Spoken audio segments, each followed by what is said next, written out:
ఏకంగా ముఖ్యమంత్రిపైనే దాడి కావడంతో పోలీసులు భద్రతా సిబ్బంది వైఫల్యం కనిపిస్తోందన్న విమర్శలు వస్తున్నాయి. దాంతో పోలీసులు ఈ ఘటనను చాలా సీరియస్గా తీసుకున్నారు.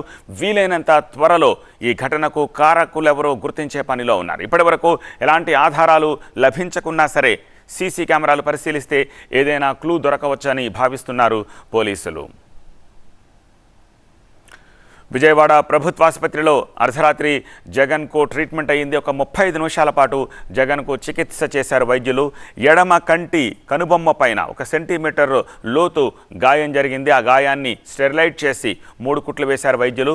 వాపు ఎక్కువగా ఉందని చెప్పారు జీజీహెచ్ డాక్టర్లు. ఓ 4 రోజుల పాటు ఈ వాపు ఉంటుందని రెస్ట్ తీసుకోమని డాక్టర్లు సూచించినట్టుగా తెలుస్తోంది. ఇక రాళ్ల దాడి జరిగిన తర్వాత సీఎం జగన్కు బస్సులోనే ప్రాథమికంగా చికిత్స జరిగింది. అయితే దాడి తర్వాత కూడా 3 గంటల పాటు యాత్రను అలానే కొనసాగించారు సీఎం జగన్.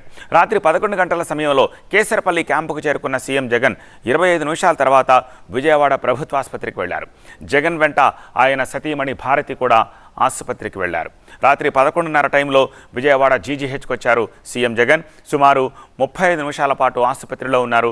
డాక్టర్ల బృందం ఆయనకు ట్రీట్మెంట్ అందించారు. ఎక్స్రే తీశారు. ఎంత లోతు గాయమైందో ఎగ్జామిన్ చేశారు. ఆ తర్వాత ఆ గాయాన్ని క్లీన్ చేసి ఒక 3 కుట్లు వేశారు. అర్ధరాత్రి 12 తర్వాత ఆసుపత్రి నుంచి బయటకు వచ్చిన సీఎం జగన్ అక్కడి నుంచి తిరిగి మళ్ళీ కేసరపల్లి క్యాంపుకు చేరుకున్నారు. జగన్ నుదిటిపై వాపు ఎక్కువగా ఉందన్నారు విజయవాడ జీజీహెచ్ వైద్యులు. ఓ 4 రోజుల పాటు ఈ వాపు ఉంటుందని చెప్పుకొచ్చారు.